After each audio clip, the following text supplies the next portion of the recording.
and you call this the HealTech solutions. Can you give us kind of an overview of this technology? You specialize in providing tailored repair solutions for many composite applications across a number of different industries. I mentioned earlier, you guys are involved, I think, heavily in the sports, marine, and leisure industries. Is that right? Yes, that's right. So we are actually the research background we did was in self-healing composites. Yes. That have been around for a while now. And at CompPair's, we applied a strategy that is slightly different, let's say, around applying heat in order to trigger the healing. And this enables to have mechanical performances that are meeting standards as well for many composites application into the industry.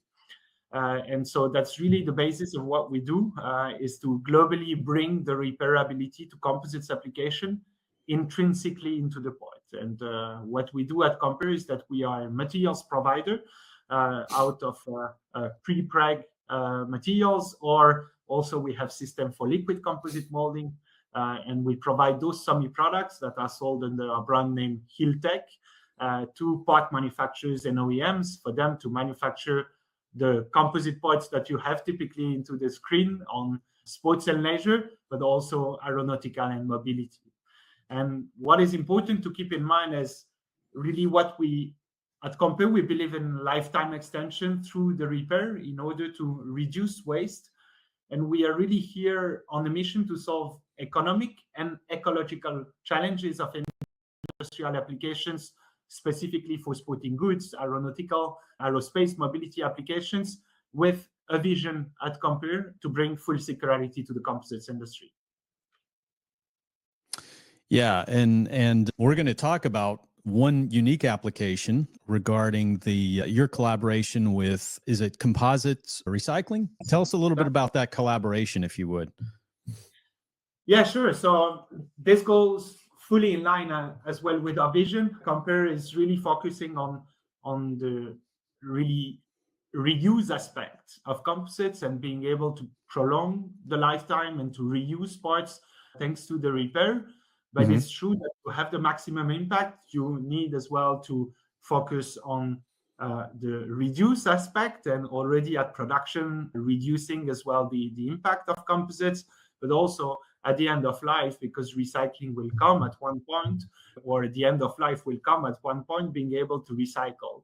Yeah. And so thanks to this collaboration, we are really showing the potential as well to have the combination of both our resin systems and to recycled glass fibers, and the capacity to recycle at the end of life. And this is one part of what we do, and this shows globally as well our potential, but also our references that we have into the portfolio. As I said before, we are really here a solution provider, being able to provide different types of formulations for pre-pregs with traditional carbon reinforcement, traditional glass reinforcements, but also flax reinforcements or natural fibers, and recycled glass in that case, or recycled carbon fibers. Those are stuff that we do, and which enable already at the production of composites to have a reduced impact and ecological impact, all the while being able to repair and extend the lifetime of composite parts during their use. I'm going to bring up the image, and I'll have you talk about this recent collaboration as it relates to the dune buggies, and I want to make sure I've got this. Is it the Objective Dunes rally buggy? Yeah, that's it. So globally, this rally is made by an association as well, with different innovations. They share the same values as well, and they approached us actually, and then we said, okay, this makes total sense to have this roof scoop in there. They were asking for this part, and we wanted to demonstrate the capacity to have this roof scoop made, and the capacity to have the combination of both recycled glass fibers together with our HealTech technology, and show it in live for the motorsport industry. Because you are right, We can then speak of other types of applications that we are also pursuing at CompPair. But in that case, this is important to be able into the motorsports industry to have such type of parts, as you say, that can be repaired and where they have a lifetime extension globally. Yeah. So with the roof scoops, what is this part? I assume, yeah, we say it channels airflow to the engine for peak performance. Is that right? Yeah, totally. Yeah.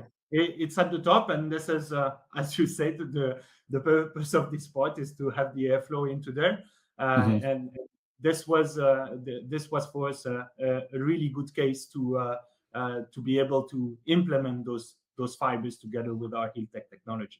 So I see it. Is it this black? If I zoom in on this, I'm going to try to zoom. Well, I can't. Yeah. So then what you need to consider is globally the interest of having composites in there, but composites that are all over the buggy as well. Yeah.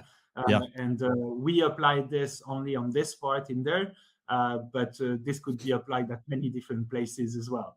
And that's what you mentioned before is there are plenty of parts as well that suffer where they get changed as well. They can suffer at production already of damage events. They can suffer during the lifetime. They can really be implemented with recycled glass fibers as well. And this is where this shows the complete interest of having this combination in there, not only for the roof scoop, but for plenty of different parts. And that's what also today we are aiming at is not only being able to make one of these parts, but it's replicating as well the capacity of having those products into a portfolio of products for different types of applications, for sure, starting into the motorsports industry, but also beyond. Yeah, in an industry like this, where I'm sure when you're out there on a dune buggy, you're creating damage on a regular basis. This is out on the dunes, and you're smashing parts. An application that's very much needed in an industry like this. So let me ask you for the HealTech technology. I mean, this seems like a game changer. Aside from extending the lifetime of composite parts, what are some other key advantages in introducing this to the industry? So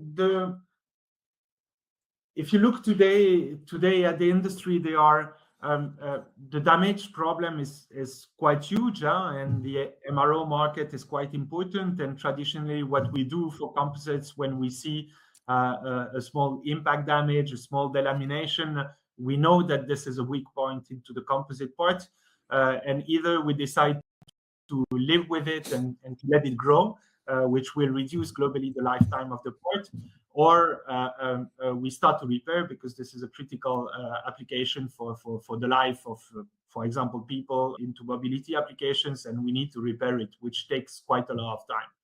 Yeah. And actually, there are two ways. Either people start to repair, which is time consuming, costs a lot, or on different applications, people start to say, okay, we just replace. And replacing generates quite a lot of waste. And majority of the waste today, expensive, that's for sure. And the majority of the waste today are not recycled into the industry. And so this raises quite a lot of questions in terms of lifetime management as well as sustainability. And at CompPair, globally, we transform the challenges of repairability into opportunities for a greener future. And this is where we enter into play with this technology, HealTech, that is really functioning as formulations of resins that we can also multiply into different aspects, different way of manufacturing, different manufacturing conditions as well, and apply it both on prepregs, but also on liquid composite molding type of manufacturing. And into there, then globally, we can target plenty of different applications. At CompPair, we like to say that we have the big pillar of sports and leisure, And we have another big pillar of aerospace and mobility, where those are the two big pillars that we have into our company, and which we pursue with the team really pushing into different types of applications. Is the roof scoop that we're referring to, will it be commercialized at some point? So yes, this is the target, is to be able to continue into that space of applications, and be able to have commercialization onto different applications and the different replications of this type of implementation. How much testing was involved in this project? It's currently ongoing. I see. Yeah. It's currently ongoing with the buggy into use. Actually, this has been already using for a while over the past months, and we have, as you said before, the HealTech technology is getting to different types of applications. And sure, what you had on the screen before are typical applications that we're pursuing, where we have plenty of application cases, on the video that you have on the screen, where that's the beauty of what we do globally, is playing on the material side to be able to bring globally repairability to composites application for this kind of applications into the winter sports, where you can find those. But for sandwich structures, as you see on the screen, patches repair for luxury applications, like into the watch industry, we have some watch commercialized with that, or the lamination, as you see on the screen, for monolithic applications as well. Your team is based out of Lausanne, Switzerland. I think I mentioned that earlier. How big is your team there? So we've been growing over the past years. We started, we are 3 co-founders into the team. My associate, who is CTO, and also the professor behind the technology as well, who is into the company as co-founder as well. And then since 2020, we've been growing from 2 operational team members to now a bit more than 20 into the team, mostly based out of Switzerland, and with a team that is capable of bringing this HealTech technologies and our HealTech products for the wide range of applications that we have. I want to mention lastly, our listeners, if they want to find out more, I've got the website pulled up, and it's streaming down at the bottom, and that is compare.ch, not .com.ch, to learn more. We'll have that link on our show page. Any other materials or sources that you would like to point out, Amaël, feel free to do so. The website is the best thing. Then you can subscribe to a newsletter as well, or follow us on LinkedIn. That's the best way to follow what we do. And of course, we are getting around different fairs around the world, both in the US, but also in Europe. So feel free to pass by our booth and or contact us as well directly by email for having an exchange or a visit. That's with pleasure. Absolutely. Look forward to hopefully seeing you guys at JEC coming up next year. So that's for sure. We will be there. Well, Amaël, thank you so much again. Appreciate your time today on the podcast, and best of success to your company as you all continue to expand and develop. Hopefully we can catch up again on another episode down the road. So thank you again. Thanks to you for having me today.